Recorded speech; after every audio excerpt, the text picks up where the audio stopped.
Gajwel civil కోర్టులో పనిచేస్తున్న న్యాయవాదుల బార్ అసోసియేషన్ ఎన్నికలకు రంగం సిద్ధమైంది. ఈ నెల 26వ తేదీన ఎన్నికలు నిర్వహించనున్నట్లు ఎన్నికల అధికారి ప్రశాంత్ వెల్లడించారు. మొత్తం 78 మంది న్యాయవాదులు తమ ఓటు హక్కును వినియోగించుకోనున్న ఈ ఎన్నికలు బార్ అసోసియేషన్ భవిష్యత్ కార్యాచరణకు కీలకంగా మారనున్నాయి. సిద్దిపేట జిల్లా గజ్వేల్ పట్టణంలోని సివిల్ కోర్టులో పనిచేస్తున్న న్యాయవాదుల బార్ అసోసియేషన్ ఎన్నికలను ఈ నెల 26న నిర్వహించనున్నారు.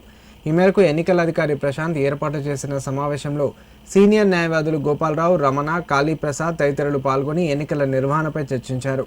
ఈ సందర్భంగా ఎన్నికల అధికారి ప్రశాంత్ మాట్లాడుతూ తెలంగాణ రాష్ట్ర బార్ కౌన్సిల్ ఆదేశాల మేరకు ఈ ఎన్నికల ప్రక్రియ చేపట్టినట్లు ఆయన వెల్లడించారు. గజ్వేల్ కోర్టు పరిధిలో పనిచేస్తున్న మొత్తం 78 మంది న్యాయవాదులు ఈ ఎన్నికల్లో తమ ఓటు హక్కును వినియోగించుకున్నారని తెలిపారు. అధ్యక్షుడు, ఉపాధ్యక్షుడు, ప్రధాన కార్యదర్శి, సంయుక్త కార్యదర్శి తదితర కీలక పదవులకు ఎన్నికలు నిర్వహించనున్నట్లు చెప్పారు. నామినేషన్ పత్రాలు సమర్పించేందుకు 3 రోజుల పాటు అవకాశం కల్పించినట్లు ఎన్నికల అధికారి పేర్కొన్నారు.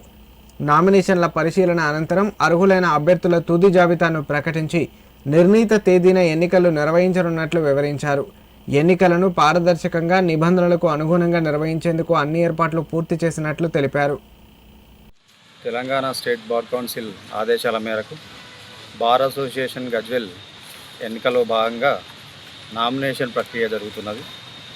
ఇందులో భాగంగా ఒక president post, vice president post, treasurer, ఇంకా స్పోర్ట్స్ అండ్ కల్చర్ సెక్రటరీ, ఒక 2 ఎగ్జిక్యూటివ్ మెంబర్లు, అలాగే 2 మహిళలకి 2 ఎగ్జిక్యూటివ్ మెంబర్లు కేటాయించడం జరిగింది.